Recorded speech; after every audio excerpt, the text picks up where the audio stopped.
Halo teman-teman, bagaimana kabarnya hari ini? Semoga selalu dalam keadaan sehat. Oke, hari ini kita lanjutkan topik pembicaraan kita terkait topik-topik dalam geometri analitika ruang, yaitu pada hari ini kita akan membahas silinder dan kerucut selubung bola. Oke, jadi yang akan menjadi bahan review kita pada hari ini yaitu adalah permukaan yang berupa silinder dan kerucut, yang mana kedua permukaan ini dibentuk melalui sebuah bola. Jadi perlu diperhatikan ataupun perlu diingat kembali bentuk-bentuk persamaan bola beserta aspek-aspek yang ada di dalamnya. Untuk outline kuliah kita pada hari ini ada 3 hal yang kita akan bahas, yaitu yang pertama bagaimana menentukan persamaan silinder selubung bola, dan yang kedua bagaimana menentukan persamaan kerucut selubung bola, dan yang terakhir kita akan lihat contoh-contoh soal yang terkait dengan silinder maupun kerucut selubung bola. Baik, kita mulai dari bagian yang pertama, yaitu silinder selubung bola. Jadi untuk konsepnya kalian bisa memperhatikan gambar berikut. Jadi di dalam gambar yang diberikan, pertama-tama ada bola. Jadi bola yang berwarna hitam ini. Jadi itu adalah kondisi pertama yang diberikan. Kemudian kondisi berikutnya adanya garis-garis atau adanya suatu garis yang menyinggung suatu bola. Menyinggung suatu bola misalkan garis ini. Tentu saja dari garis ini kita tahu vektor arahnya. Dan kemudian garis ini yang nantinya akan menjadi garis-garis pelukis dari silinder. Garis-garis ini kemudian digerakkan sejajar mengelilingi bola. Kita perhatikan, jadi digerakkan begitu sejajar ke sini. Jadi ada garis ini, yang ini sampai dan seterusnya mengitari bola demikian, sehingga garis-garis tersebut melingkar mengitari bola dan akhirnya kalian bisa membayangkan akan terjadi sebuah permukaan yang berupa silinder. Jadi silinder yang terbentuk ini didasari pada awalnya ada sebuah bola, dan kemudian garis pelukis dari silinder ini digerakkan sejajar mengitari bola, tentu saja dengan vektor arah tertentu. Jadi silinder selubung bola terbentuk dari mula-mula sebuah garis yang menyinggung bola, kemudian digerakkan sejajar sepanjang atau mengitari suatu bola. Lalu kemudian bagaimana cara atau prosedur menentukan persamaan dari silinder selubung bola ini? Jadi untuk langkah-langkahnya saya kira ada 4 langkah yang perlu diperhatikan. Langkah pertama, sebelumnya kita lihat dulu apa yang diketahui. Jadi di dalam soalan nanti akan diketahui persamaan bola. Jadi akan diberikan persamaan bolanya. Jadi suatu yang diitari nanti oleh garis-garis pelukis dari silinder, dan kemudian vektor arah garis-garis pelukisnya, yaitu kita misalkan atau diberikan dalam soal misalkan A, B, C. Jadi langkah-langkahnya adalah sebagai berikut. Yang pertama, ambil sembarang titik pada garis pelukis, misalkan X0, Y0, Z0. Kenapa kita mengambil titik ini? Agar kita bisa menentukan persamaan garis pelukisnya. Jadi karena vektor arahnya sudah diketahui, dan kemudian kita perlu sebuah titik lagi yang ada di garis tersebut. Sehingga dengan mengambil sembarang titik ini, kita akan bisa mendapatkan persamaan garisnya pada langkah kedua. Persamaan garis pelukisnya kita akan bentuk dalam persamaan parameter garis. Jadi X sama dengan X0 plus lambda A, Y sama dengan Y0 plus lambda B, Z sama dengan Z0 plus lambda C, di mana X0, Y0, Z0 adalah titik yang berada di garis itu, dan kemudian vektor dengan komponen A, B, C merupakan arah ataupun vektor arah dari garis-garis pelukisnya. Jadi setiap garis pelukis dalam silinder mempunyai vektor arah yang sama karena tadi konsepnya garisnya digerakkan sejajar dengan garis-garis yang lainnya. Ketika kita sudah mendapatkan persamaan parameter dari garis pelukis silinder tersebut, kita akan substitusikan persamaan tersebut ke persamaan bola karena ada sebuah titik pada garis tersebut yang menyinggung atau memotong bola. Jadi pada langkah ketiga kita akan substitusikan X, Y, dan Z pada persamaan parameter garis ini ke persamaan bola S. Oke, lalu kemudian dengan mensubstitusikannya sehingga yang diharapkan adalah kalian akan mendapatkan persamaan kuadrat dalam variabel lambda. Oke, jadi setelah disubstitusikan nanti dibentuk persamaan kuadrat dalam variabel lambda. Oke, lalu kemudian langkah terakhir kita perhatikan bahwa karena garis-garis pelukis ini menyinggung bola dan dihasilkan sebuah persamaan kuadrat, berarti lambda akan bernilai tunggal, atau dengan kata lain akar-akar persamaan kuadrat lambda tersebut adalah mempunyai akar kembar, yaitu artinya adalah diskriminan dari persamaan kuadrat yang didapatkan di langkah 3 nilainya adalah 0. Ya, dengan mengkondisikan tersebut tentu saja nanti akan didapatkan persamaan dengan derajat 2 dalam variabel X0, Y0, dan Z0. Setelah itu, karena X0, Y0, Z0 adalah berupa titik yang sembarang, maka kita bisa berumum dengan menghapus indeks 0-nya sehingga kita dapatkan persamaan dalam bentuk X, Y, dan Z. Selanjutnya, untuk contoh soal menentukan persamaan silinder selubung bola, kalian bisa perhatikan suatu bola dengan persamaan X kuadrat ditambah Y kuadrat ditambah Z kuadrat dikurangi 2X dikurangi 2Y dikurangi 4Z dikurangi 15 sama dengan 0 diselubungi oleh silinder yang garis pelukisnya sejajar dengan garis yang mempunyai persamaan X sama dengan Y sama dengan Z per 2. Tentukan persamaan silinder tersebut. Oke, kita selesaikan. Kita coba lihat apa yang diketahui. Yang diketahui adalah persamaan bola, saya kira sudah jelas. Dan yang kedua, kita perlu tahu vektor arah garis pelukisnya. Ya, jadi persamaan bolanya sudah jelas dan kemudian vektor arah garis pelukisnya itulah 1,1,2 itu didapatkan dari bentuk persamaan garisnya. Jadi kalau kita bentuk dalam persamaan umum garis ini berarti X per 1 dan Y per 1 sehingga vektor arahnya adalah 1,1,2.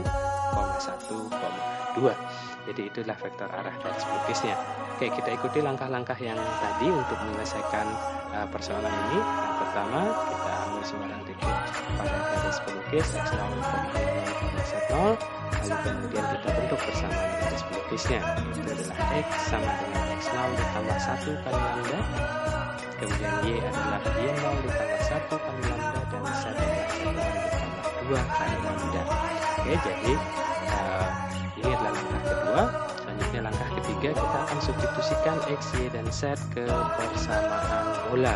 Oke, kita lihat ini adalah persamaan bolanya. Jadi kita substitusikan X dengan X0 plus lambda, Y dengan Y0 plus lambda, dan Z dengan Z0 plus 2 lambda. Oke, jadi kita lihat demikian. Ini tadi adalah X, ini Y, ini Z, dan kemudian ini X lagi, ini Y, dan ini Z. Oke, langkah berikutnya adalah membentuk. Saya kira bentukan ini kita bisa ubah menjadi persamaan derajat 2 atau persamaan kuadrat dalam variabel lambda. Oke, kita selesaikan. Bagaimana ya? Untuk tiap suku ini kita jabarkan dulu. Berarti kita akan dapat X0 kuadrat tambah 2 X0 lambda tambah lambda kuadrat. Begitu juga suku kedua, suku ketiga, suku keempat, suku kelima, dan suku keenam. Oke, jadi sehingga kita dapatkan seperti ini. Langkah berikutnya kita kumpulkan untuk yang mempunyai derajat yang sama untuk lambda. Yang pertama adalah lambda kuadrat. Kita bisa lihat di sini ada lambda kuadrat 1 ditambah 1 kemudian ditambah 4 lambda kuadrat. Oke, jadi kita bisa dapatkan ini, kita kumpulkan. Oke, dan kemudian yang mengandung variabel lambda yaitu 2x0 lambda, 2y0 lambda, 4z lambda, kemudian ada 2 lambda, ada 2 lambda, dan ada lambda. Jadi kita kumpulkan jadi satu, dan kemudian yang tidak mengandung lambda kita kumpulkan juga jadi satu. Oke, dari langkah ini, kemudian disederhanakan lagi karena ini bisa dioperasikan min 2 lambda, min 2 lambda, min 8 lambda. Jadi kita akan lihat, dan ini juga lambda kuadrat tambah lambda kuadrat tambah 4 lambda kuadrat yaitu 6 lambda kuadrat, dan ini adalah koefisien untuk variabel lambda, dan ini koefisien ataupun konstanta dari persamaan kuadrat lambda, dan 6 ini adalah koefisien dari variabel lambda kuadrat. Jadi kita sudah dapatkan persamaannya dalam variabel lambda kuadrat. Jadi langkah ketiga sudah selesai, dan berikutnya kita akan menuju ke langkah keempat atau langkah terakhir. Ya, jadi saya tampilkan dulu, ini adalah persamaan yang kita dapatkan tadi, persamaan kuadrat dalam bentuk lambda di slide sebelumnya. Ya, kita kondisikan nilai diskriminan dari persamaan kuadrat lambda ini adalah 0 ya. Oke, jadi diskriminan yaitu sesuai dengan formula untuk persamaan kuadrat ax kuadrat tambah bx plus c sama dengan 0, maka diskriminannya adalah b kuadrat dikurangi 4ac. Jadi ini kuadrat ya, ini kuadrat, ini berposisi sebagai b, kemudian dikurangi 4 kali a, ini adalah a nya, dan kemudian ini adalah c nya. Oke, jadi ini yang ini nanti nilainya adalah 0. Ya, tentu saja ini ada bentuk kuadrat dari 4 suku. Jadi saya hanya mengingatkan kembali bagaimana cara kita mengingat supaya lebih cepat untuk menyelesaikan pengkuadratan dari 4 suku. Oke, jadi masih ingat kembali bentuk a plus b plus c plus d kuadrat itu sama dengan semua suku dikuadratkan a kuadrat plus b kuadrat plus c kuadrat plus d kuadrat ditambah 2 kali kombinasi antara ab, ac, ad, bc, bd, dan cd. Oke, jadi ini adalah bentuk 4 suku yang dikuadratkan. Oke, kita akan cari masing-masing satu-satu. Kita akan cari nilai ini dulu, kemudian yang kedua kita akan cari nilai yang ini. Oke. Ya, jadi ini tadi ketika ini dikuadratkan mengikuti aturan yang ini kita terapkan. Oke. Ya, jadi masing-masing suku dikuadratkan, kuadratkan, dan kemudian kombinasi 2 kali dari masing-masing ini. Jadi 2 kali dari 2x 0 ditambah dikalikan dengan 2y 0 itu adalah hasilnya 8x 0 sampai terakhir, yaitu adalah 2 kali dari 4x 0 dikalikan negatif 12 yang menghasilkan negatif 96x 0. Oke, kemudian suku berikutnya dari D, yaitu suku ini, kita akan lihat hasilnya. Ya, ini biasa, tinggal mengalihkan distributif saja. Oke, kita dapatkan 2 bentuk ini dan ini, lalu kita jumlahkan.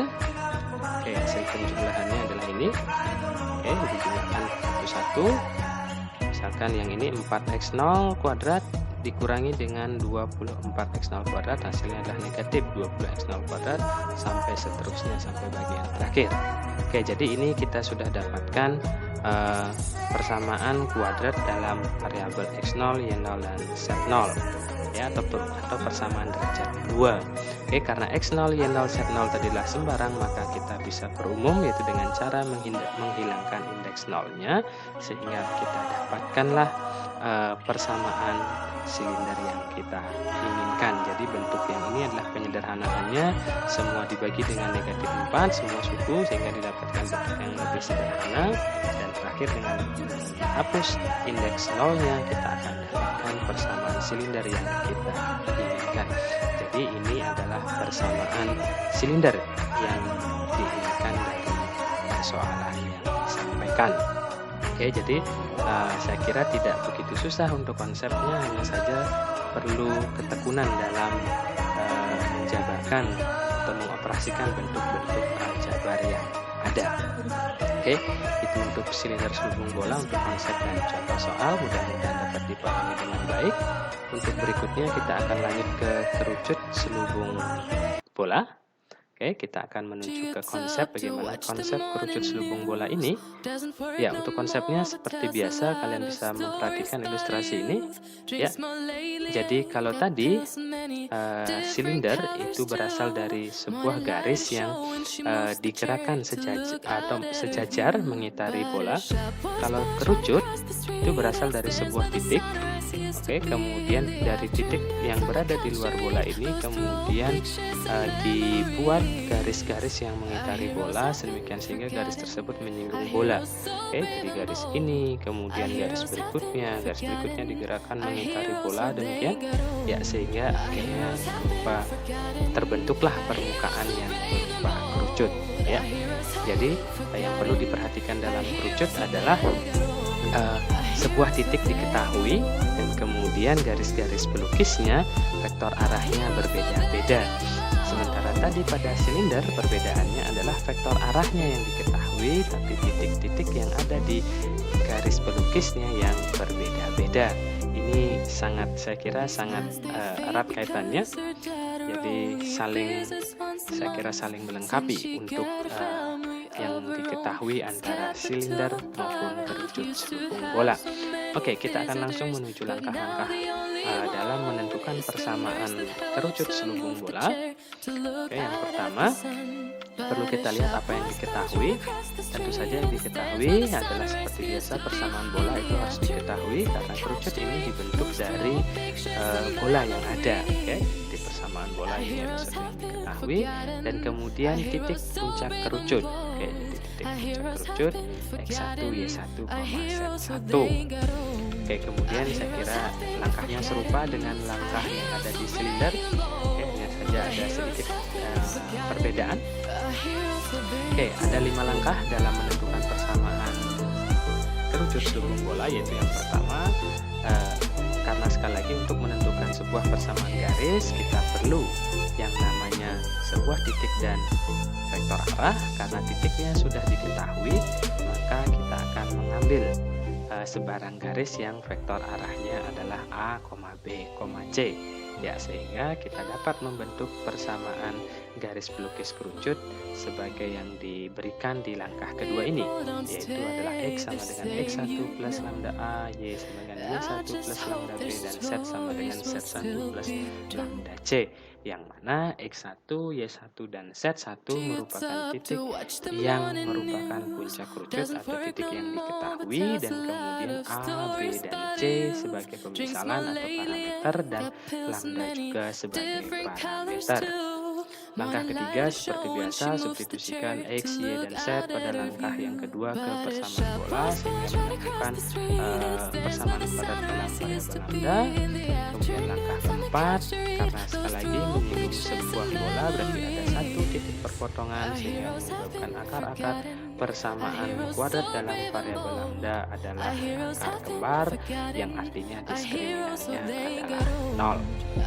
Oke, didapatkan kemudian didapatkanlah sebuah persamaan saya kira dalam A, B, dan C. Kemudian untuk mengeliminasi A, B, dan C karena kita ingin memunculkan variabel X, Y, dan Z ya, sehingga langkah terakhir adalah eliminasi parameter A, B, dan C. Tentu saja lambda juga perlu dieliminasi dari persamaan tersebut sehingga akan muncul persamaan derajat 2 dalam bentuk atau dalam variabel X, Y, dan Z. Oke, untuk lebih memperjelas langkah-langkah ini kita akan cobakan dengan sebuah contoh soal. Ya, tentukan persamaan kerucut selubung bola yaitu dengan diketahuinya bola dengan persamaan X kuadrat tambah Y kuadrat tambah Z kuadrat sama dengan 11 yang puncaknya di titik T dengan koordinat 2,4,4. Jadi seperti biasa untuk penyelesaiannya ya, seperti biasa yang diketahui adalah persamaan bola ini asnya dan sebuah titik. Untuk penyelesaiannya ya kita bisa ambil sembarang garis pelukis dengan vektor arah A, B, C sehingga kita bisa menentukan persamaan garis pelukis tersebut melalui titik T dan vektor arah A, B, C. Sekali lagi dibentuk dalam persamaan parameter ya, X sama dengan 2 tambah lambda A, Y sama dengan 4 tambah lambda B, dan Z sama dengan 4 tambah lambda C. Ya, dan langkah ketiga substitusikan X, Y, dan Z ke persamaan bola. Oke, di persamaan bolanya substitusikan X, Y, dan Z. Oke, kemudian dijabarkan. Kira-kira cukup mudah dijabarkan tiap suku. Jadi suku yang ini dikuadratkan penjabarannya akan jadi ini, suku kedua akan jadi yang ini, dan suku yang ketiga akan menjadi yang ini. Oke, lalu seperti langkah yang tadi, kumpulkan lambda kuadrat dengan lambda kuadrat, lambda dengan lambda, dan konstanta dengan konstanta. Oke, jadi ini adalah pengumpulannya. Ini semua suku-suku yang berbentuk lambda kuadrat, ini semua suku yang berbentuk lambda, dan ini semua suku yang berbentuk konstan. Oke, sehingga didapatlah persamaan kuadrat dalam variabel lambda. Oke. Ya, jadi dari langkah 3 ini kita sudah mendapatkan persamaan kuadrat dalam bentuk lambda. Selanjutnya kita akan menuju ke langkah berikutnya, oke, yaitu menentukan diskriminannya. Jadi ini adalah persamaan kuadrat yang kita dapatkan tadi di slide sebelumnya. Oke, langkah keempat, menentukan diskriminannya dengan sekali lagi, yaitu adalah d kuadrat dikurangi 4 kali a c. Oke, sehingga ini adalah bentuk diskriminan dari persamaan kuadrat di atas, dan nilainya adalah 0. Oke, sekali lagi ini diperhatikan, yang terkandung dalam persamaan ini adalah parameter a, b, dan c. Kita belum menemukan variabel x, y, dan z. Karena itu kita perlu mengeliminasi a, b, dan c ini, dan sehingga menggantikannya dalam variabel x, y, dan z. Lalu bagaimana caranya? Oke, tentu saja kalian masih perlu memperhatikan tadi bagaimana persamaan garis pelukisnya. Oke, jadi garis pelukis kerucut tadi persamaan parameternya seperti ini. Ya, kalian bisa menentukan a, b, dan c. Oke, misalkan a itu adalah x min faktor lambda, kemudian b nya adalah y min faktor lambda, dan c nya adalah z min faktor lambda. Ya, kemudian a, b, dan c ini bisa disubstitusi ke persamaan ini. Oke, a-nya nanti disubstitusikan, kemudian b nya disubstitusikan, dan c nya juga disubstitusikan. B, disubstitusikan semua. Jadi langkahnya ini tadi a, b, dan c yang disubstitusikan ke persamaan ini, ke persamaan diskriminan tadi. Oke, bagaimana kita coba lihat ini setelah disubstitusikan a, b, c, a, b, c. Bagaimana cara kita untuk menyelesaikan perhitungan ini? Oke, semula setelah disubstitusikan, oke, kita lihat langkah berikutnya. Langkah berikutnya adalah kita lihat di sini semua ada faktor seperlambdanya. Dan di sini 4, kita bisa buat 2 per lambda difaktorkan sehingga di sini tidak jadi per. Kalau di sini 4 berarti di sini sisa 2. Ini 8 berarti sisa 4. Ini 8 sisa 4. Jadi ini hanya mengubah bentuknya dengan memfaktorkan jadi 2 per lambda. Oke. Sementara di sini semua mempunyai faktor seper lambda kuadrat. Karena ini bentuk kuadrat, seper lambda kuadrat, sehingga bisa difaktorkan seper lambda kuadrat, kemudian 4 kali 2 Oke, jadi bentuknya demikian yang ada di langkah ini. Langkah berikutnya, ya, karena ini bentuk kuadrat, kita 2 per lambda akan menjadi 4 per lambda kuadrat, dan kemudian ini bentuknya dijelaskan menjadi kuadrat, dan kemudian menjadi 100 per lambda kuadrat, dan ini juga masing-masing suku dikuadratkan. Suku yang pertama ini, suku yang kedua itu adalah ini, dan suku terakhir. Oke, lalu kemudian kita bisa mengalihkan kedua ruas dengan 4 ataupun dengan lambda kuadrat per 4. Oke, jadi ini kita kalikan dengan lambda kuadrat per 4. Oke, dan ini juga suku yang kedua ini juga kita kalikan dengan lambda kuadrat per 4, dan di sini juga kita kalikan dengan lambda kuadrat per 4. Ya, sehingga yang ini akan jadi 1, akan menjadi bentuk ini, dan kemudian yang di sini lambda kuadrat per 4 berarti tinggal 100 per 4, yaitu adalah 25, dan ini karena 0 berarti tetap 0. Kalau yang bagian ini saya tinggal kumpulkan x kuadrat, y kuadrat, jadi menyusun kembali bentuknya supaya jadi lebih bagus. Oke, lalu kita akan hitung sukunya satu persatu, mulai dari ini hasil kuadratnya seperti apa, dan yang kedua adalah bentuk ini. Untuk bentuk yang kuadrat ini dengan menerapkan cara yang sama cara yang sama pada contoh sebelumnya, 4 suku dikuadratkan, hasilnya seperti ini, dan kemudian kedua, oke, bentuk yang ini. Jadi untuk yang ini itu hasilnya ini sangat mudah, ini tinggal di sifat distributif diterapkan. Lalu kemudian dua persamaan ini bisa dijumlahkan. Oke. Ya, jumlahnya adalah ini min 21. Ini kemudian seperti ini, nanti bisa dicek. Lalu kemudian dikalikan dengan negatif, saya kira supaya menjadi lebih bagus bentuknya, dikalikan dengan negatif 1 sehingga didapatlah 21x kuadrat plus 9y kuadrat plus 9z kuadrat dikurangi 16xy dikurangi 16z dikurangi 32yz ditambah 4x ditambah ini masih ditambah 88y